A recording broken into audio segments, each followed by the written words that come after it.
Hello everyone, my name is Dean.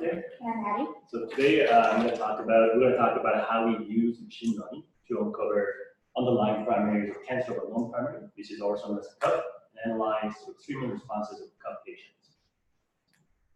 So when a standardized diagnostic test fails to locate primary site of metastatic cancer, it is diagnosed as a cancer of non-primary CUP, which represents about 3 to 5% of all cancer types.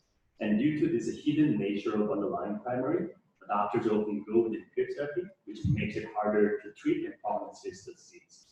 Therefore, there is a need for the accurate method of predicting primary site of CUP, such that the doctors can make more sort of the informed clinical decisions, such as site matching strategy. So first, we built a discriminative neural network to predict the underlying primary site in a CUP patient.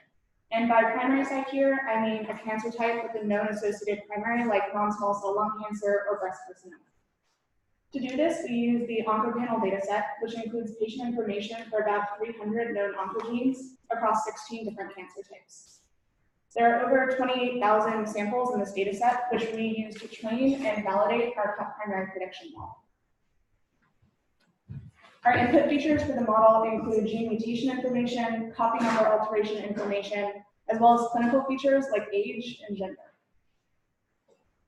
We'll use the term predicted primary to refer to the primary site that the model predicts with highest confidence. If we consider all predicted primaries, our model achieves high accuracy on the supervised test set across all 16 cancer types. If we only consider predicted primaries that the model predicts with at least 90% confidence, our accuracy is even better, and we still keep almost 60% of our original samples. We then use this model to predict the underlying primary in CUP patients. As you can see, our model is making these predictions with pretty high accuracy, even when we require that the model has at least 90% confidence in its predicted primary. This suggests that the model is learning something about underlying primaries of CUP patients. Next, we interpreted our model's results in a clinically and biologically significant context. For example, we looked at the importance of each mutation feature on the overall predicted primary. The case of non-small cell lung cancer is shown here. You can see that on the left, patients we know to have non-small cell lung cancer have similar feature importance mappings to CUP patients the model predicts have non-small cell lung cancer. This suggests similar patterns of somatic mutation between the two groups. We can also see important mutation features for patients we know to have lung cancer and patients we predict have lung cancer. These include things like mutations in the RTK-RAS pathway, which can lead to cell proliferation and help with cell apoptosis, as well as the EGFR mutation, which can lead to unchecked cell growth. We saw the same kind of trend with similarity between patients we know to have cancer and CUP patients we predict have that cancer and other cell types, suggesting that CUP patients do have an underlying primary site. Finally, we analyzed the robustness of our model's predicted primary site by masking the top 5 most important mutation features associated with that predicted primary one by one, and measuring how the predicted primary changed. In this case, you can see that the model continues to predict colorectal cancer with high confidence, even as we exclude important features from the model. In some cases, though, this can cause our predicted primary to change. This is useful information for doctors because it tells them about the robustness of the prediction and also enables them to contribute their expertise. If, for example, they know a clinical test for a specific mutation can be noisy.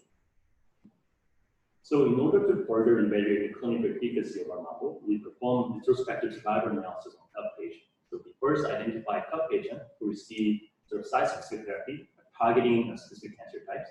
And then we divide these patients into 2 groups. So one group is a site-matching treatment group, which consists of patients who receive specific therapy corresponding to cancer type predicted by our model. And the other group is a specific non-matching treatment group, consisting of patients who also receive specific treatment corresponding to cancer type, however, does not match our prediction. And then we compare overall survival of 2 groups in a 2-year window. So we generated a Kaplan-Meier curve, which indicated that the patients show consistently better overall survival outcome when their specific treatments are consistent with the predicted primary by our model. So one thing to note here is that we're not able to get a statistically significant sort of p-value for this analysis due to limited number of patients with a consistent treatment record. However, to tackle this issue, more sophisticated design, such as sort of the survival analysis with time gradient covariates, can address this issue. We also performed cost regression on the survivor data of these two groups of patients, which produced a hazard ratio of 0.91 for side matching therapy.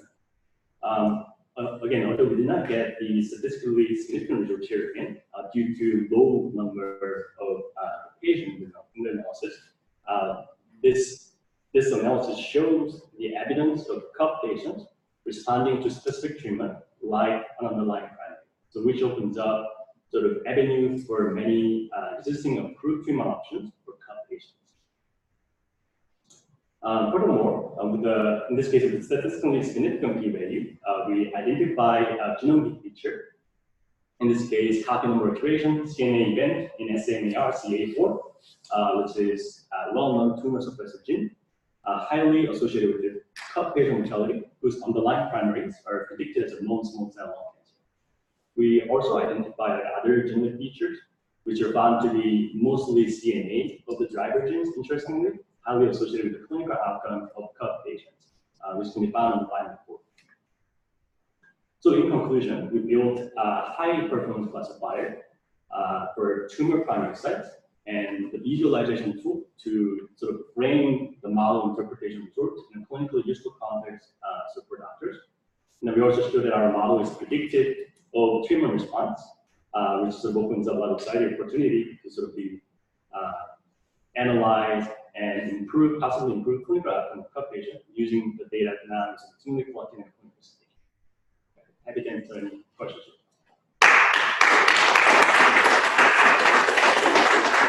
It is very impressive work. Basically, you've sort of gone, basically every single time I was like, wow, the next thing would have been great to do that. And you actually did that too. So this is quite impressive.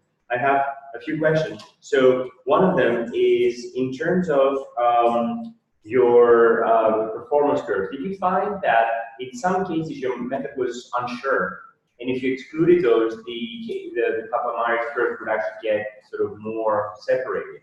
Did you, I think I'd love to sort of see the same curves, one for each patient or something that basically sort of is colored perhaps by confidence. Right. So that was our expectations. As we increase the posterior, which means confidence about the model, it looked like more divergent in terms of survival. But it wasn't the case. They cannot tell because as we increase the posterior cutoff, we're also cutting out a number. Of course. So we start losing some significance of our results. So it becomes sort of ambiguous in terms of it. The other question I have is in those cases where a patient is predicted to do really great but doesn't, and vice versa, can you maybe go back and ask what were the features that were used for that patient by the model, and maybe I can actually improve the model by using some kind of quote-unquote ground truth data based on the performance in that treatment? Yeah, I think that'd be interesting. It would also be interesting to combine that maybe with the interpretation of the posterior of the predicted primary. Yeah, exactly. And see if there was a similar one and we actually received that treatment and did really well. Yeah. That could be. And then of course, all of that is confounded by the fact that in some cases, patients who really have that disease type and that primary do not respond as well. So basically, I would love to sort of compare your results to actually knowing the primary. If you could basically show these curves for patients where we knew the primary and sort of see if the ones that you predict were in the matched tissue perform as well as when we actually do know the primary. Does that make sense? Yeah, that was also something we were thinking about a little bit in the post-regression with having the biopsy study, the covariate.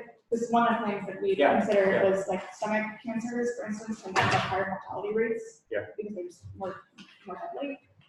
So we tried to include that through the biopsy. And then I have just a comprehensive question. So you use just sequence information. You didn't use expression information at all. Yeah. If you also, do you have expression information? We do. Or methylation or genomics or any kind of other information? Actually, I need to look into that. But we thought using this somatic mutation data that are from the clinical panel would be sort of more clinically translational.